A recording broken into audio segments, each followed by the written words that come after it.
I found it on my first try. Let it help us. Yeah, let's Maybe try the it. ghost will save us. Maybe we'll like the ghost more than you. This was a more ambiguous choice once upon a time, but now that we've gotten the good ending, it's like, oh, this can't go well. Let's see how it doesn't go well. Unfortunately, this choice isn't 5 minutes before the end of the game. It's like a while before the end of the game. And from what I've heard, a lot of it is basically the same scenes with like 2 sentences changed. So this might disappoint people, but I'm going to try to skip a lot of this to get to when the story actually diverges. Mm-hmm. And you might just have to play it yourself if you want to see the exact details, or, you know, just imply, like, you can just infer what changed. Like, oh, the ghost is, like, acting weird again, like he was all the other times up till now. I forgot about haircut Carl. Yeah. His trimmed beard at this point in the story. I completely forgot about that. So for those that forgot, the last choice in Carl's route was whether or not to let the ghost take over, and we had him fight it, which led to his independence and so on, and so we still and ultimately him being himself and being confident and all that kind of stuff. He had his moment in the college where he had that traumatic moment, his first panic attack or something, and then and he realized that he doesn't need us.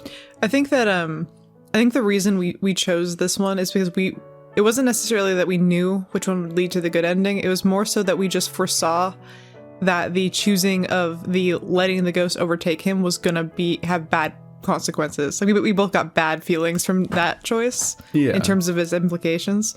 So we kind of just wung it and chose the right choice, not necessarily on accident, but just because the other one seemed wrong. Yeah. And so now that we know it's wrong, let's see how it's wrong. Well, I don't exactly like the idea of whatever it is changing Carl, influencing him. It might be our only choice. I think you should probably let it. Yeah. Carl looks at me, and I can tell he's a little surprised. Maybe. It's basically trying to help us, right? And if it's James, he knows exactly what we need to do. Yeah. Carl sounds a little reluctant, but I can tell he's starting to agree with me. And it'll only be for the time that we're here. He just wants to show us his story, then we can get out. I don't mention that a more confident Carl will make everything easier as well. I just had to make sure that he and Jenna were carefully kept separate. Either way, we are in this together. I'll make sure things don't get out of hand between you and it. We sit there for a while, Carl absorbing what I just said. It's clear that whatever is influencing Carl, and probably Jenna, is powerful, and we had to be careful. Whatever he decides, I just pray it's the right decision.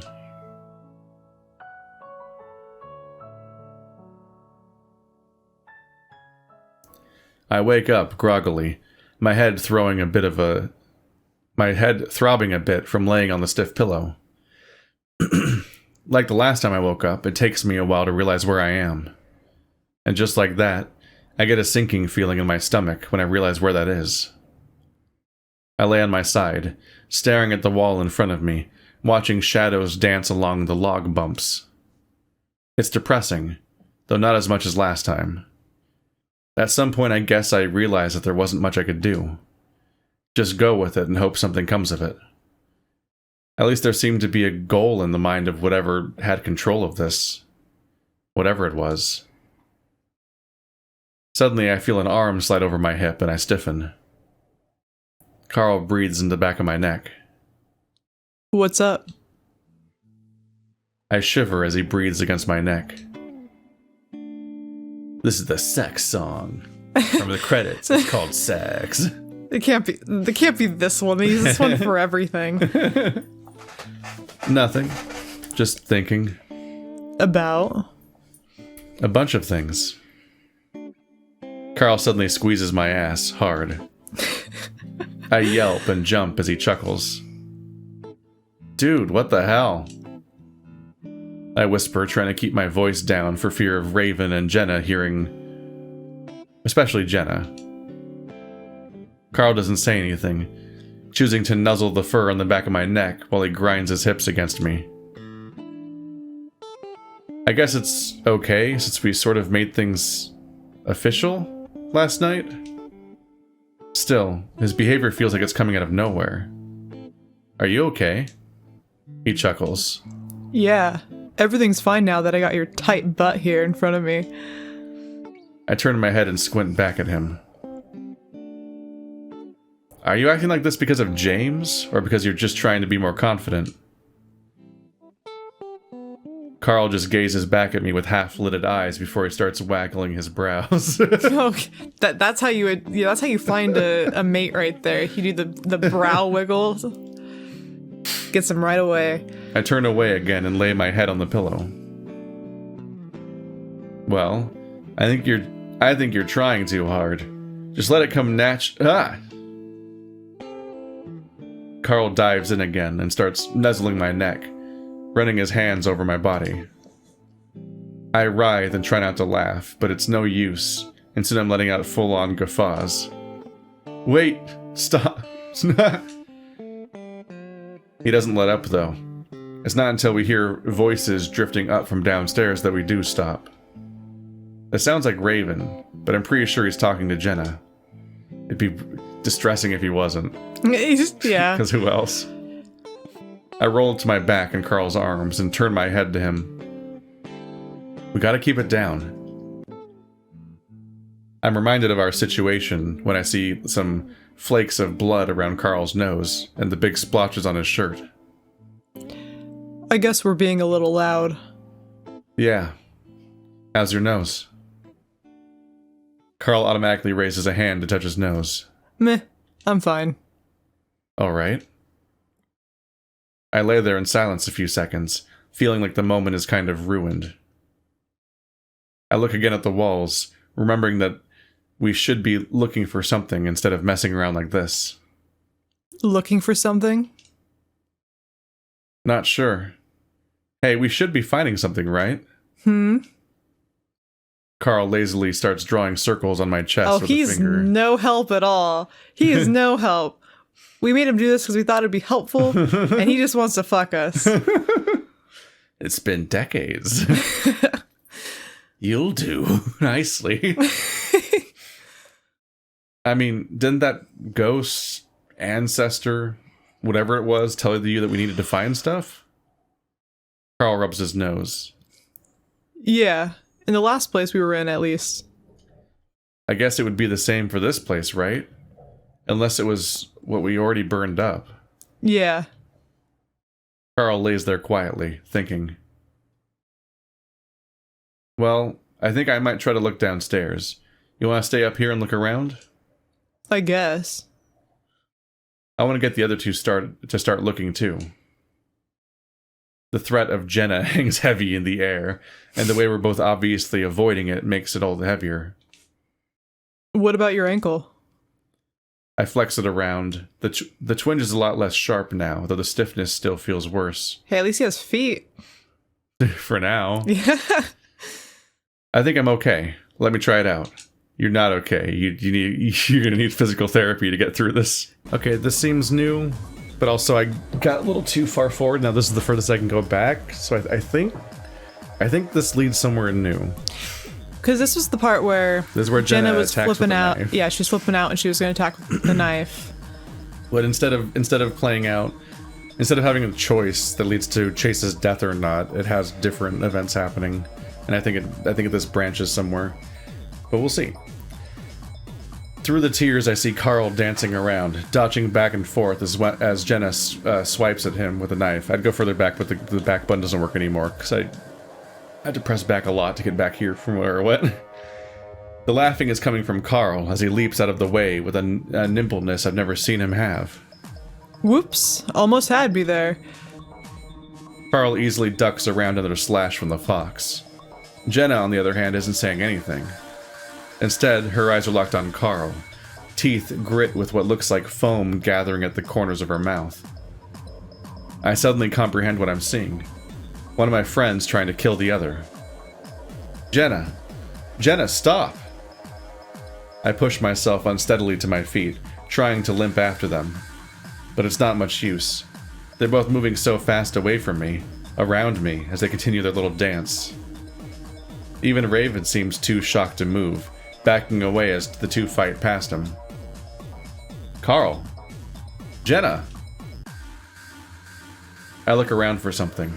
Anything to get this to stop. But Jenna seems hell-bent on stabbing Carl. You were always a terrible fighter, you know that? Carl dodges to the side again and snatches up the wrist of the paw that's holding the knife. In one swift movement, Carl uses the other hand to punch Jenna across the face, sending the fox to the ground in a heap. The cracking sound it makes causes fur to stand up all over my body, and I limp towards Jenna. Guys, that's enough. I'm looking for the knife. I want to get it away from Jenna before she can hurt anyone else, or herself. But Carl's already standing next to her, and he bends down to pick up a rock. It's about the size of a softball, and it has a pointy end on it. He points that end down, and raises it over Jenna. Carl! I lunge at the ram and tackle him around the waist. He must have been completely focused on Jenna, because I'm able to knock him over pretty easily. He makes an oomph sound above me before we crash into the ground. What the fuck are you doing? I push myself up over the ram, reaching above us to try to pry the rock from his hand. Desperately, I look behind me. Raven, get Jenna. Get her away somewhere. Raven! Raven's standing there, pulling on his ears as he stares at the fox on the ground. Help her! I look back at Carl, and he's staring right back at me, breathing hard. Carl? I call his name, not only to get a response, but also because I'm not sure that's who I'm talking to. He doesn't say anything, and just goes on staring at me, but he does let go of the rock, and it rolls gently from his hand to the desert floor. Carl, let's go back inside, okay? I use a delicate tone, feeling like I'm talking to some unhinged stranger. Carl stares at me a moment longer, then lets out a soft huff through his nose with a half laugh. Yeah, sure.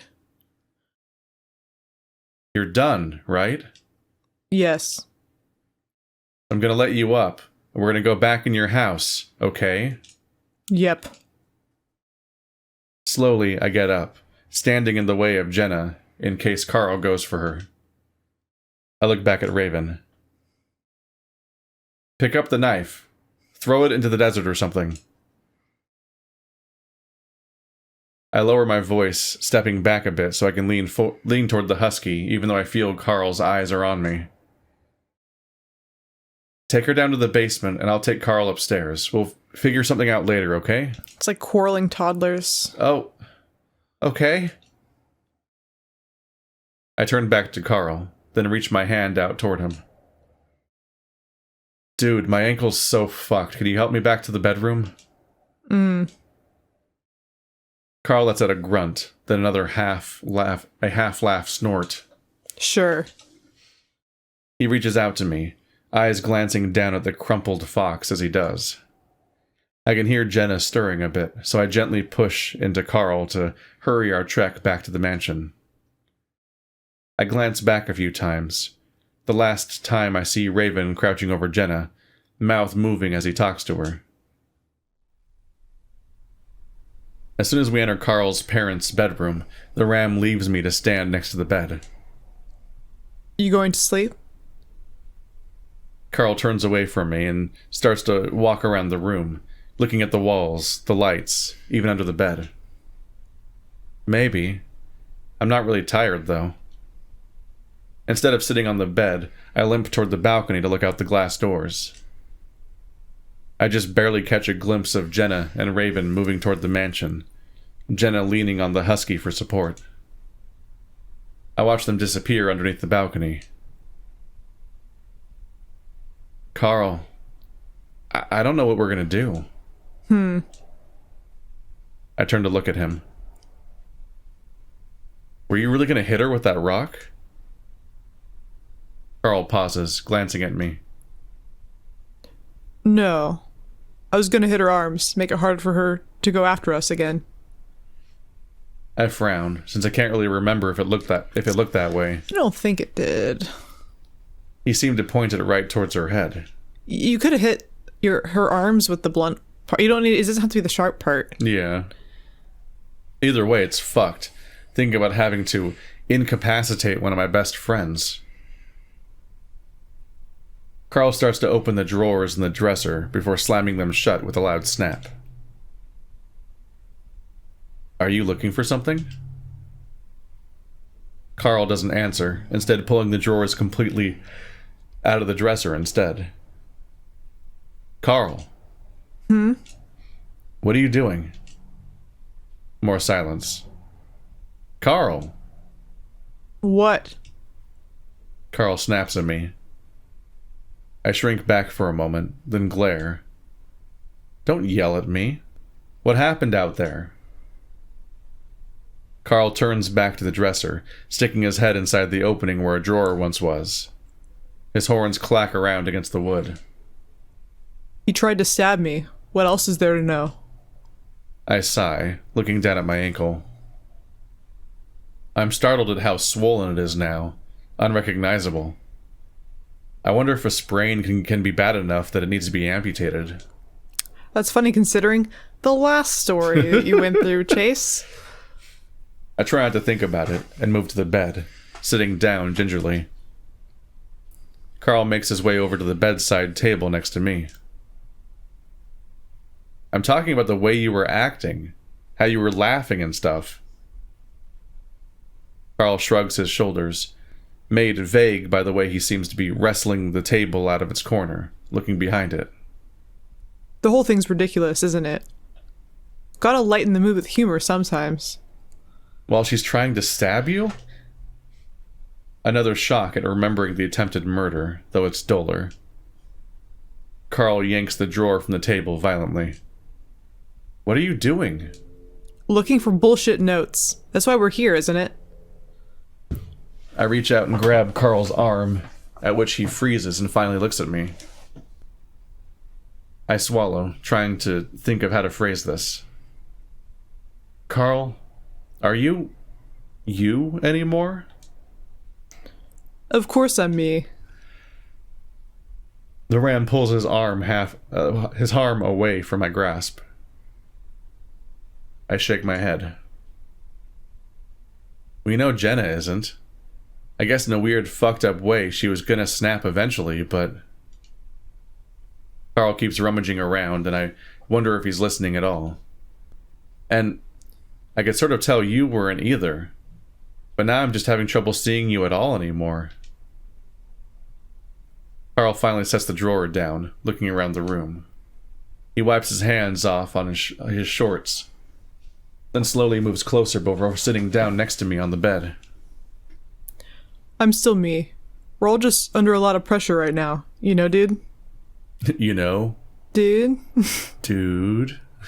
There, I'm in the clear. I said the magic word that Carl would have said in this situation. It's like, you know... I'm improvising. Dot. What does he always say? What does he always say? Thinking. Oh, dude. I guess? It's strange. It's like he's someone who's trying to pretend to be Carl. That idea puts me on edge. I look away, thinking back on the attack. He should just be like, how do you feel about the marijuana? Yeah. And this guy back in the day would not have had access to that, and he wouldn't know anything about it. Because Carl's a fanatic. It's a true test. Just bring out a joint and see how he reacts. He's like, what is this? This isn't my big dick goth girlfriend. That newspaper clipping. It makes sense why that would set John off, right? Carl snorts. I'm not surprised. I told you earlier that they want us to see the truth before we can leave, but wasn't that the truth? Carl doesn't say anything. I shake my head. Unless it's not. I don't know. Carl remains silent. Guess it was stupid to think James would help me. At this point, I'm equally suspicious of the two of them. I lay back on the bed, rubbing my eyes. I thought that letting James help us would lead us to the way out of here, but now... it feels as if I've just lost a friend. Carl's hand suddenly comes to rest on my shoulder. You just upset that we didn't get to go all the way earlier? Huh? I furrow my brow. That's the furthest thing from my mind right now. But the ram turns to me on the bed, a coy smile on his face. What are you talking about? Carl rolls over on the bed, to the other side, then reaches out to rub my arm again. What are you doing? I watch him rubbing through the fur on my arm. Picking up where we left off. Carl runs his hand up under my shirt before pushing the fabric up to expose my torso. I can't help but react to the touch. Despite what just happened not 20 minutes ago, despite the way Carl's acting, despite that it's not Carl. Or is it? Something seems a bit more familiar about him now. My urges are made all the worse as the ram runs his hand down my chest, toward the waistband of my pants. I don't know if this is a good idea right now. I reach up to push my shirt back down. You sure? Not even a hand job? Carl pauses with his hand on my stomach, gently moving his fingers around in the fur. The bulge in my pants is obvious. We should be thinking of a way to escape. Still, I stare at the hand on my body. Well, we're not going anywhere in the meantime. Besides, didn't we come here to rest? Might as well get one out while you can. Get one out. Get one out. I know that threw me off a bit. I take back what I said about familiarity. Carl's unusually confident, weirdly seductive, and it has my heart beating fast. Might help you get to sleep. Something feels strange in the room. A low, surreal drone that makes it feel as if I'm in a dream. My movements feel numb, like they're not my own. My urges are not my own. It feels old and overpowering, this feeling, and Carl seems to be radiating it. At this point, I don't really know what's normal, or okay, because basically what reality is anymore. But I do know that my body wants this. Maybe real quick. Carl presses his lips to the side of my face, then lower toward my neck. At the same time, his hand goes back to my shirt that I've lowered to the top of my stomach and pushes it all the way back up over my face. With just a moment of hesitation, I raise my arms up so we can completely get rid of the shirt. Carl pauses, looking over my torso again. You're in shape. I don't say anything. The way he's scanning his eyes over my body makes my heart skip a beat. I look toward the door, wondering if maybe I should check if there's a lock. Not only because Raven coming in and seeing what we're up to at the time like this would be bad, but also because Jenna seeing this in the state of mind she's in would be a disaster. How fucking immature am I that I'm doing this right now? Carl, I don't know if this is a good idea right now. What if Raven or... What? You know Raven snuck off in the cabin to beat one out. You deserve this. Did Raven really do that? Did he? I didn't see. He wouldn't be very good at singing. I blush. I'm just helping you out. I sigh, and don't say anything as Carl starts kissing my neck, causing my cock to twitch a bit. Carl chuckles into my fur, making me shiver. Pull your pants down and I'll help you out. Fuck it. I reach down and shove my pants and boxers down to my thighs, exposing my length to the cold air. A musky smell reaches my nose, and I blush at the thought of Carl smelling it. I didn't exactly have much time to bathe over the past day or two. The ram doesn't seem to mind as his hand immediately goes to my cock, grabbing it up in his huge hand. It envelops almost the entire thing, and I gasp out in surprise, almost groaning at how sensitive I am. You are pent up, huh? He gives me a squeeze before pumping a few times. Deep, slow ones that push my ass and balls into the bed before I practically arch out in the upstroke. I gasp again, my eyes wide. I've never felt this much pleasure from just a hand job before. Carl laughs again at my expression. Little sensitive? Here. Carl pushes me over to my side, moving closer to spoon me as he continues to stroke my length. I try to keep quiet, gasping softly with every pump. I've never been jerked off like this. With each downstroke, the ram presses his crotch into my rear, forcing me into his hand. I can feel his own length against me, especially once he pushes my tail out of the way. His free hand goes to my rear, and for a moment I worry he's going to go in with a finger. Wait, I don't want to do that. Carl nibbles my ear. All right. His hand instead feels up my ass, squeezing gently before sliding under me to come up around my chest. He gives me another enthusiastic stroke, squeezing my balls against my thighs before squeezing up. And just like that sends me over the edge. I lasted barely even a minute. I tense and stifle a whimper as I start to buck my hips into Carl's hand. Sensing this, Carl speeds up the pace, and soon I'm trying not to let out otter squeaks as I writhe against the ram. Oh no, otter squeaks. I'll never go to the zoo the same way ever again. Carl squeezes me tight, nibbling my ear before suddenly biting it hard. I wince in pain, chills going up and down my spine as the ram aims my spurts over the side of the bed. I spasm over and over until finally I slump down against the bed, gasping for breath. Carl chuckles again, giving me a few more strokes that send me into another spasm. Stop! I nudge his hand away before the ram finally pulls it back. I open my eyes to see that not too much has gotten on the bed. There are several white streaks glistening on the hardwood floor below, though. Damn. I rub my ear, wincing. What was that? You came. Thanks. Thanks. Carl's sitting up now, dumping one of the several pillows behind us from its pillowcase. You bit my ear.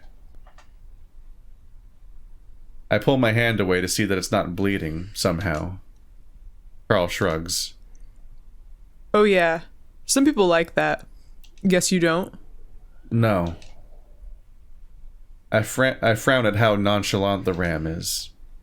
I mean, it was really hard. Carl wipes his hand off on the pillowcase, then tosses it over to me. Isn't that your parents' They're using bed? the pillowcase as a towel. But isn't that his parents'? Is that the room that's like his parents' Not only is it room? their parents' room, but also there's presumably a bathroom right there. Yeah, a little lazy. Like, there's some kind of towel you can use that's not a pillowcase. At least be romantic enough to get up and get your man a towel, okay? Yeah. Like, get him a towel and a glass of water. It's a nice thing to do. Sorry, I won't do it next time. Next time. I take the pillowcase and rub my dick with it, along with the little bit that got on the covers. All right, I'm tired. I'm gonna lay down too. I'm a little put off. Instead of the primal urges that I felt before, I feel empty, almost guilty at the thought of what we just done. He like leaves you like change on the counter, like on the bedside table, and when you wake up, he's gone. He's immediately so over it. I'm reminded that Jenna and Raven, lowercase, are just a few floors below us. I should honestly go down and see how they're doing, but I can't really do that with Carl here. I look over my shoulder and see Carl laying on his back, eyes closed. He might already be asleep before I've even pulled my pants up. It's a bit odd that that he's not trying to spoon me again like last time. I guess it's fine, since I'm not really in the mood to be spooned. I give my dick a few wipes before I drop the pillowcase onto the floor next to the mess that's already there. I pull up my pants, wanting to take a shower, but too exhausted to check the bathroom for running water. I was gonna say, like, I just don't think he can walk that much, necessarily. Yeah. Otherwise, like, I don't know, clean the shit up. I guess they don't know this yet, because this isn't the timeline where we get woken up, because we got woken up eventually, but it was later than this, or we got woken up earlier than this because we died. But that's how we knew how the difference between the real world and the fake world and so on, which is that's when we started realizing, like, oh, the grilled cheese was the drywall. Yeah. So right now he doesn't know that he's just actually in Carl's parents' room, which is gross. Yeah, like the pillowcases and everything are real. Yeah, he did just come on their wall. So okay, that's the funniest part of this for me, because the thing is that okay, so Carl's parents are out of town when this whole echo thing happens, right? They're gonna come home, find that there's a bunch of pieces of their drywall missing with bite marks in them, and they're gonna find like otter cum on their wall. Their poor pillow. It's not good, but also like they're gonna wake up. Presumably they'll wake up before then, so like they'll have a chance to clean that part up, and I guess by the time they get... But the memory will always be there. That's the funniest part. The parents don't have to know the drywall. You're not gonna be able to. They're not gonna fix that. You're not gonna be able to explain but the drywall is not as hard to explain. We were just eating it, Mom.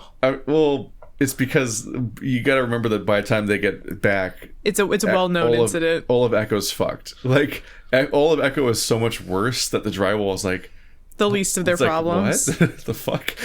Yeah, no, I understand that. And honestly, I think Carl's mom would find it really interesting that you had this endeavor with those two historical figures that she's been doing research about, and she probably would love to hear this story.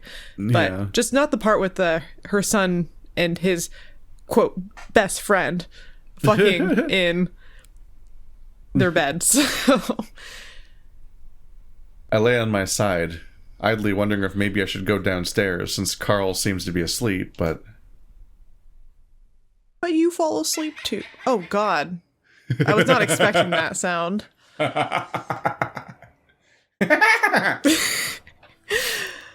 familiar cackle in the distance pulls me out of my sleep. I open my eyes to a dark room, seeing the faint outline of the doorway.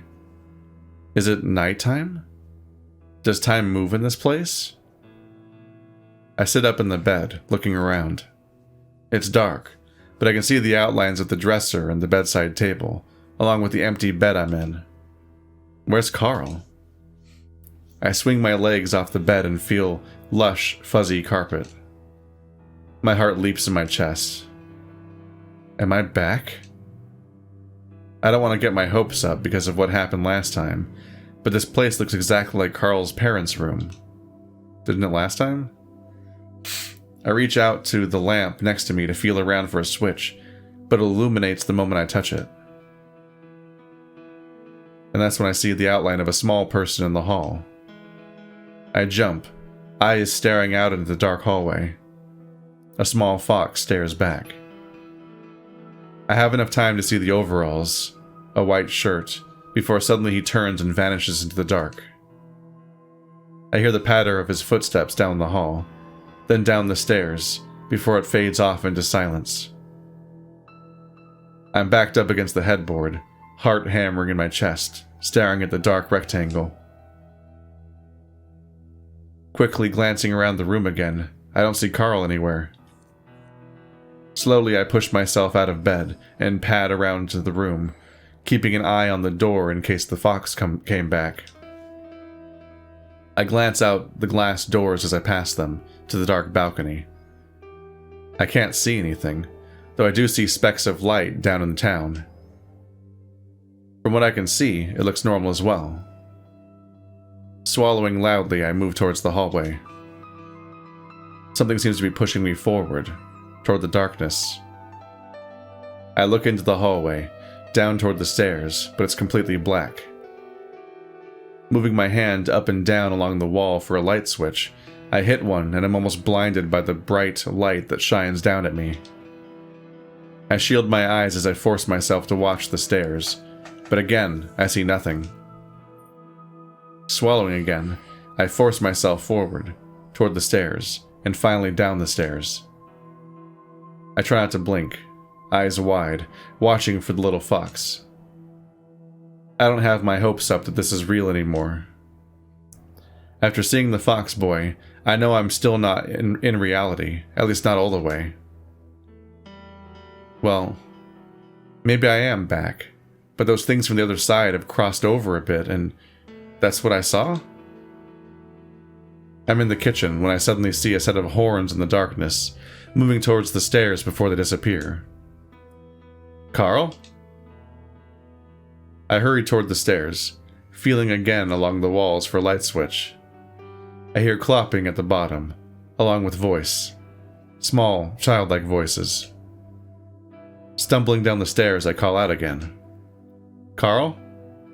Jenna? Raven? I start to wonder if I've left the other three somehow. Am I alone here? Did we get separated?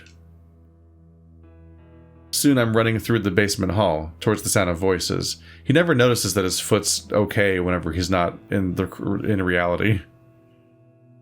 Oh yeah. Good. He's running? Like, what? Good attention to detail there, Keith. I'm at the door of the crawl space, and without hesitation I unlatch the door and throw it open, to find that same small fox. I see now that he's just a boy, maybe 8 or 9 years old, in old-fashioned clothes. You laughed like that, you little sicko?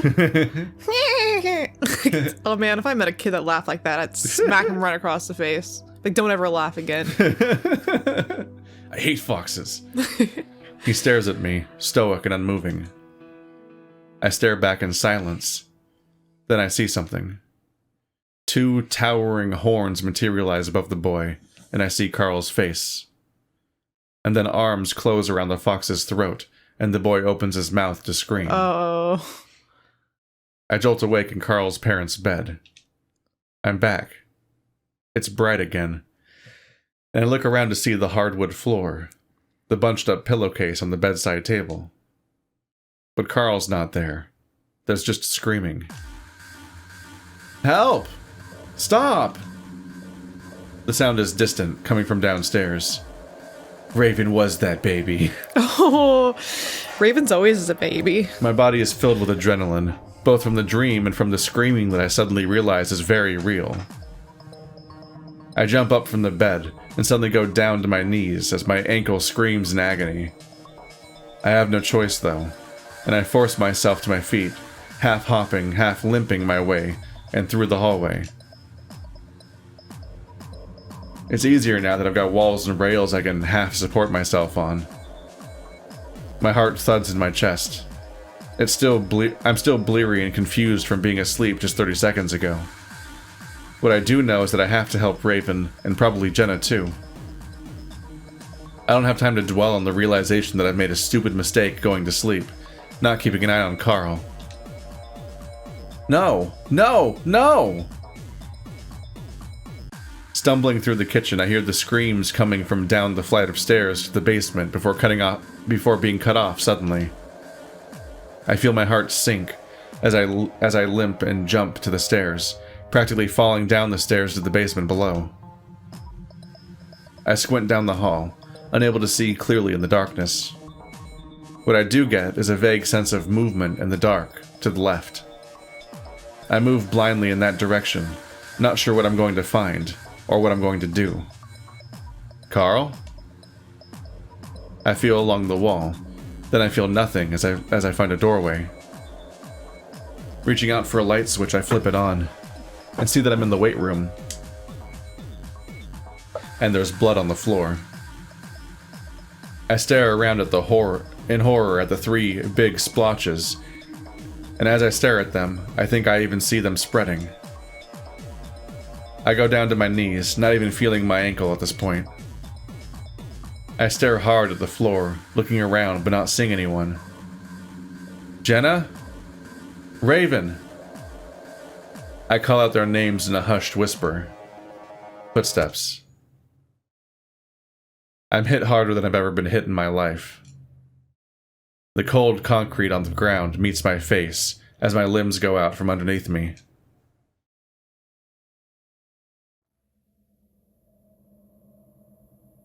This is the crawl space of the mine. I was gonna say, this looks like the mine. Yeah. The feeling of rough, dirty ground against my face makes me crinkle my nose. I try to reach up and brush at it, but my hands don't come up. My shoulders ache horribly, and so do my knees. Not to mention my ankle, though that almost feels numb at this point. I slowly crack open my eyes, seeing nothing but dirt. Something has my limbs tied, and I'm twisted painfully into some sort of hog tie, my forearms stuck to my ankles. A bright light shines on me, almost blinding with how powerful it is.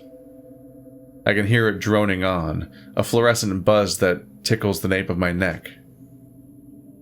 I hear some faint clopping sounds along with the shifting of heavy boxes. I try to keep quiet as I look around, unsure of where I am or who it is that's near me. While it's hard to see through the bright, white light, I can make out stacks of boxes around me. Plastic bins, I think. Like what Carl has in his crawl space. Is that where I am? I'm not sure because behind the bins are large wooden beams set against packed earth. It reminds me of the old mines I saw pictures of during my research.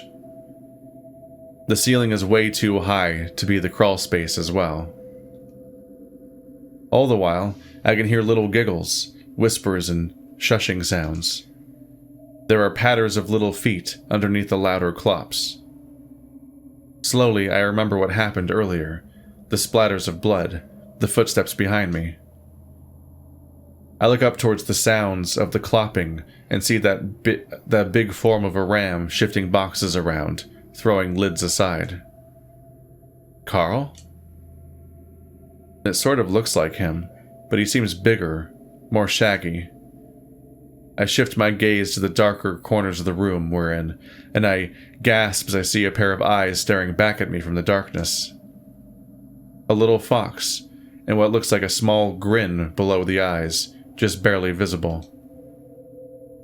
The sounds of shifting bins stop, and I hear the clopping coming closer to me. You awake, boy?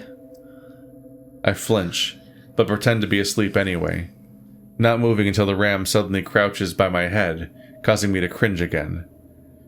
Just pretend to be asleep. You just said his name out loud. I know, oldest trick in the book, Chase. He feels around my body, checking the bindings before patting me on the face. I know you are awake, but it does not matter now. The ram stands up and starts moving away. Wait! I wince, not really sure if that had been a good idea. Either way, he stops and turns back to me.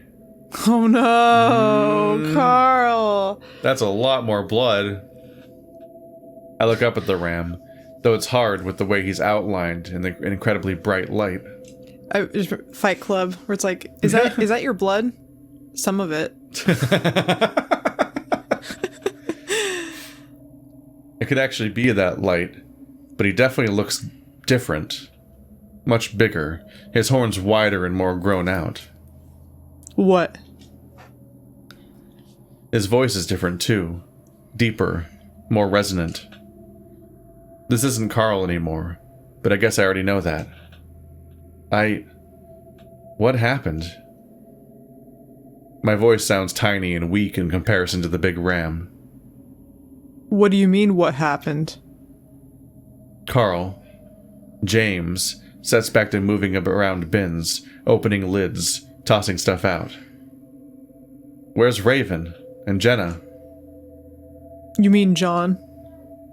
I don't say anything in response to that, still trying to look around. I keep getting glimpses of tiny feet and pairs of eyes just on the fringes of the dark nothingness. Their whispers and small giggles are a constant undertone. He's gone. I turn my attention back to the ram. What do you mean? I mean what I say, Otter. I swallow my fear, trying to let the numbness of my ankle take over the rest of my body. Where did he go? James chuckles. I don't know. I used the knife and... The ram makes wiggly motions with his fingers above his horns. Gone. James shrugs his big shoulders. How? The ram shakes his head again. I know as much of this place as you, Otter. What about Raven? Who? The dog, the husky. Carl shrugs again. Same thing. Silence drags on as the ram offers nothing else, turning back to his work. So he just killed both of them. That's why the screaming was cut off. Well... I don't think this is the good ending either. No, I don't think this is the good ending. Is this Raven's dead. Is this the one where we get to date now, Carl? Yeah, Carl. James. Technically, we got further with Carl in this round. I mean, I don't know. It wasn't technically Carl, though. I work my hands around a bit, feeling a good deal of give in the bindings. They don't really feel like any sort of rope, though. More like clothes. I close my eyes, trying not to let the overpowering fear take over. Carl? Carl, are you there? No response. Another giggle to my right draws my attention. I see another fox, even smaller than the first one. He dashes past the light, his figure blotting it out for just a moment. I hear a slap, and then a snarl from James. Little shits! I watch as the fox disappears into the darkness. I stare for a while before quietly venturing another question. Who are they? Another pair of eyes dances around behind the light. James doesn't respond. I remember the newspaper clippings about the missing boys, the serial killer. Well, can't find all of them, but this is probably enough. I hear some rustling, then a huge jumble of thuds and clattering sounds as James dumps a bin onto the dirt-covered ground. The ram stomps off, disappearing behind the light. Things go quiet for a moment, aside from the distant clopping of the ram's footsteps. Then the whispering starts up again, and I feel several pairs of eyes on me. First one, then two, then 5 tiny figures appear in front of the light. I can hear more behind me. Who are you? Please. I try to cringe into a tight ball, but the bindings have me terribly exposed. They're dressed in old-fashioned clothes, overalls, denim, and some are shirtless. Maybe it's Miseta. What do you want? I close my eyes, waiting, wondering if maybe they'll kill me. It would probably be for the best. I'm tired. Tired of this nightmare. Fingers start poking at my wrists. Hey! I try to jerk away. And as I do, my left hand slips out of the bindings. I pause. Then a loud bang comes from towards the light. And the small figures all disappear with a rush of wind. Goddamn little shits. James mutters from behind the light. I hear the sound of sloshing liquid inside a large container. As discreetly as I can, I start to try and work my other hand around, using my free one to loosen up the bindings. It's definitely clothes, and they're poorly tied together. The sloshing sounds get a bit louder as James steps in front of the floodlight. Then he tips the container he's holding upside down, and I see a long nozzle, light shining through the translucent neck. Uh-oh. Gasoline? I realize what it is as I hear liquid pattering onto the pile James has made. The smell of gasoline hits my nose as I start to panic. Carl? Carl, wait! Stop! My other hand pops free as I start to writhe around, but it's my legs that I need to get me out of here. Carl! James, please, don't do this. Can you let me go first? James moves away from the pile to pour the gas on the other bins. Why are you doing this to me? He flashes me a grin before continuing to splash gas onto all the bins, walking in a circle around me. Getting rid of evidence. You're part of the evidence. The whispers get more excited, the children running back and forth in front of the floodlight. I would have stabbed you earlier, but I lost it in that damn husky when I put it through his gut. He lost it in him. He lost it in his body. Raven had a very bad time. I mean, the body's only so big, it's gotta be in there somewhere. And Kudzu gets executed. I wonder if the side characters can all die. So far I read 100%. Well, I mean, I was worried that when we first met Raven, I was worried he was just gonna die because he was a side character. He was extremely red shirty, so you're like, oh no. So I guess this is like the outlet. The bad endings are the outlets in which they can kill them. Yeah. James glances back at me. This is what happens when you meddle. Once Carl completes the circle of bins, he disappears behind the floodlight again. At that point, I start to pull at the bindings wildly, tugging at my ankles, internally screaming at every tug on my injury. This time the foxes don't approach. They just watch from the darkness. Help me. I sob through clenched teeth, but they don't move. I stop struggling, instead trying to feel through the bindings, tugging here and there, trying to loosen something. Finally, I start to feel the knots shift a bit. My right leg comes free. The whispers crescendo, along with some giggling sounds. I hear James coming back, and I try to keep twisted up in my feigned hog-tie position. A glow appears in the darkness, and I see James step in front of the floodlight with a lighter in his hand. Sorry, Otter, but I need to thank you and your friends for finally bringing this all to a close. The ram puts his free hand to his chest. I really thought I would spend a lot longer worrying about this, all getting out, but now... He raises the lighter. I can finally put this to an end. A small figure runs from behind the light, and with a loud smack, the ladder goes flying. It's flung in my direction, and thankfully, it goes out as it flies through the air, then skitters on the dirt towards me. I drop the facade and uncurl, snatching the lighter up and struggling to stand. I'm just in time to see a huge ram charging me, his horns down, aimed straight at my chest. That is such a scary thought. That's very bad. I jump to the side, but get clipped in the elbow, sending me and the lighter spinning through the air. James doesn't even go for me, instead disappearing into the dark after the lighter. I don't wait to see how it turns out, rushing towards the exit to the mine. I'm just a few feet away from the exit when I hear a huge whooshing sound, and wind seems to rush back from the exit, almost blowing me back. Breath is sucked from my lungs as I go down on my knees, covering my head as it feels like all my fur is going to be burned off. I look behind me at the blinding fire. Carl! I cover my mouth and nose, trying to breathe, but the heat beats me back like a physical force. And now, everything is real. I'm in the crawl space. The massive beams are gone. The ceiling is lower. There's no more mine. I back up into the doorway, getting blasted with smoke. Carl!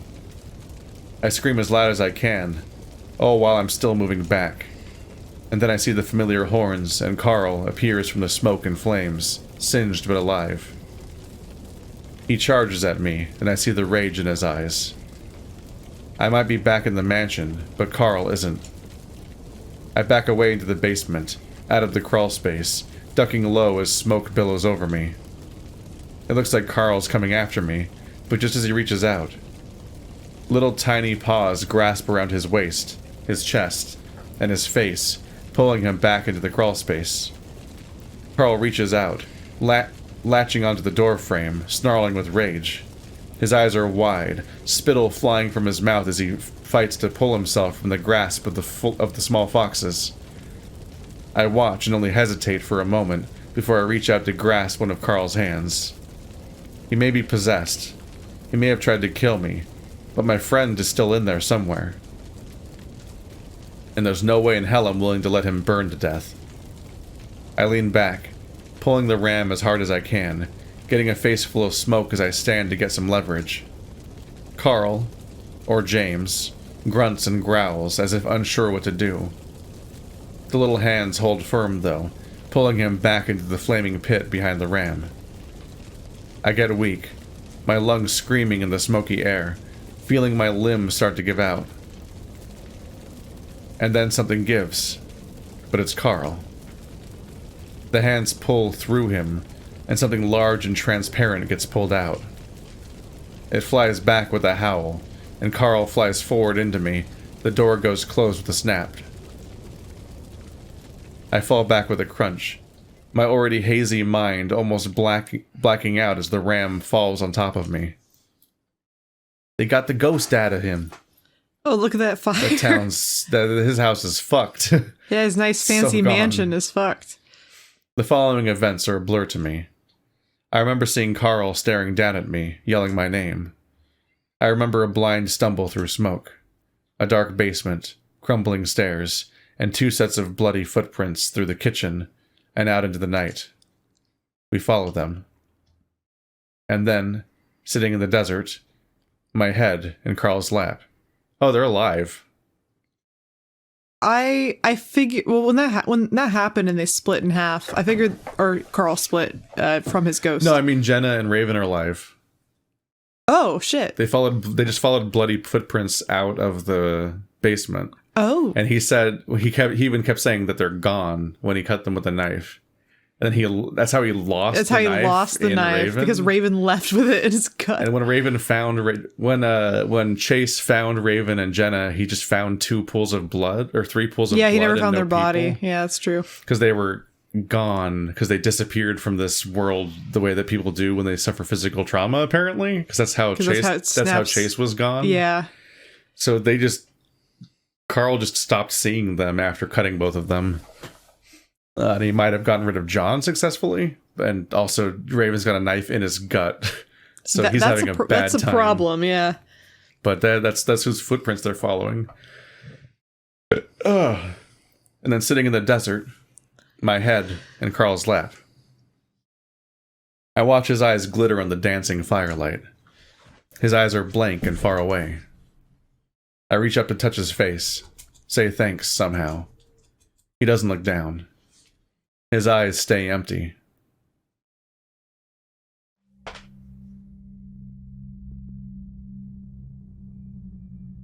And it just ends. There's a lot of ambiguity to that ending. Yeah, it's only even implied that Jenna and then Raven are alive, and it's hard to say what state Carl's even in. Well, and it's hard to say if they're gonna keep living. That whole Raven situation is definitely a problem. Everyone's fucked, and also they still have to survive a bit more of Echo, even. At least we got another dark, scary picture. It's funny because we know what that picture is. It's just them hanging on a beanbag, which is kind of blurry and sad now. But then also, like, the fact that Carl's eyes are empty, it makes me wonder, like, did they really save Carl? Like, is Carl gonna be himself ever again? You know? But I did like how the, He might just be in shock or something. I mean, it's possible, but you can interpret that. Like, the ambiguity, He knew us us enough to shout our name and then save us, apparently. Yeah, but he doesn't look down, he, like, won't look down at us. It's like some weird, like, I don't know if he might be scarred forever. Probably. I would imagine anyone in this situation is pretty fucked for the foreseeable future. I mean, I like that all the children that James killed got their revenge at the end. I feel like I've seen that trope a lot. Yeah. I'm trying to think. I just saw that in. I mean, isn't that how 101 Dalmatians ends? With ghost dogs? Does Cruella not get killed by all the Dalmatians? I don't think Cruella Does Cruella die? I don't know. I haven't seen since I was a kid. I was gonna say. Does that happen in Strays or whatever? The book I lent you? The dog horror book? No. Well, I mean, no, because they're not ghosts, though. That's the thing, is it's like all the dog, at the end, the dogs all do team up against the guy. But I mean, like movies where movies or stories where there's a person who murdered a bunch of people. You wronged, they'll come back, like zombies coming out of the ground, practically. I've seen versions of this. I can't think of them very clearly. The one I just saw. Sound off in the comments. List all the ones you can. Triple the number of comments in this video compared to other ones. Yeah, help me remember, because I'm sure I'm like, I know it happens all the time. It's just the only one I can think of is I just saw Engagement. Black Phone. Black Phone was good. Black Phone ringing in the dead of night. Don't pick it up. It's probably your mom. It has Ethan Hawke in it. And I thought I was going to think it was a stupid movie, but I actually enjoyed it. Because all of his movies are bad. Well, I actually, not necessarily. Isn't he the one that's like 50% art house films and 50% utter trash? Yes. Like that's his career. Yes. So he's like in From Boyhood, but also the other Reality movies by the same person. Reality Bites is the really old one with Winona Ryder, and like no one I know like knows that movie, but like he was hella young in it, and so was she. And it's a really cool movie about just 1990s cynicism. Isn't Ethan Hawke in that trilogy of movies that are each 10 years apart from each other, like At Sunrise and At Sunset and so on? I don't know those ones. They're called like something that's like that. It's like he and the same actress get together with the same director and play the same characters 10 years apart for a whole trilogy of movies. Well, no, well, so it's like their evolving relationship and so on. And it's the same guy that did Boyhood. Yeah, no, it took 12 years to make. I refuse to watch that because honestly, the concept pisses me off immensely. I've never seen it. Well, I just think it's irritating to spend that much time. I mean, I get it. I just think you're trying to show off, because that one that you're talking about, I think is. I mean, it's like doing the Harry Potter series, but in one movie. As far as like, wow, look at these people. But doing it on purpose to be artsy and making these fucking kids, like these kids in this, had to do this every like few years, and I'm sure they're annoyed. The family's probably annoyed. Everyone's probably annoyed they have to do this. And that movie you're talking about, he's trying to he's trying to do it longer. Like he's trying to do like an even longer one than 12 years. And I'm like, fuck off. Like, I don't have time for this. I mean, you don't have to have time for it. I guarantee. The movies take the normal amount of time to watch. I know. It's just he's clearly a director that has a particular fixation on like temporal relationships and so on. So he makes these particular kinds of movies that play with that. Well, fine. People have their gimmicks. It's fine, but I can watch a movie that was made in like a year and watch it and be done with it, and your movie is honestly probably less obnoxious than Tenet, and half the movies made by the Inception guy. I hate Inception. That guy's so fucking full of himself, and this movie's just irritatingly smug and like, look how smart I am. I did the movie backwards. I'm like, no, I get it. Already watched that movie. Memento is better. Yeah. Anyway, now I'm all pissed off. Shouting movie opinions. Also leave another comment about those ones separately for even more engagement. Bye. Bye. Spoilers. Everyone's in a bad place. Actually, I was gonna say everyone's dead. Then I was gonna say everyone's in a bad place. I mean, they're in a bad place, but technically, no one died for sure in that ending. I'm in Keith's room. I'm in a good place. We were sure everyone was dead, and now I'm not sure anyone's dead. Anyway, after all these, I hope Raven's okay. After all these rough times with Jenna, Raven, now we're gonna have an ending with Jenna. I mean, we're gonna do a Jenna's route. I mean, there we go. Ta-da! And maybe do a Jenna. I think it'll be our first McSkinny route. I think Howley wrote TJ, but I've been recommended to do that one fourth. And then I think McSkinny wrote Route 65, Jenna, and Flynn. So the writing style might abruptly change. We'll see we'll see if we notice. Well, I'm excited. So we'll see you next time.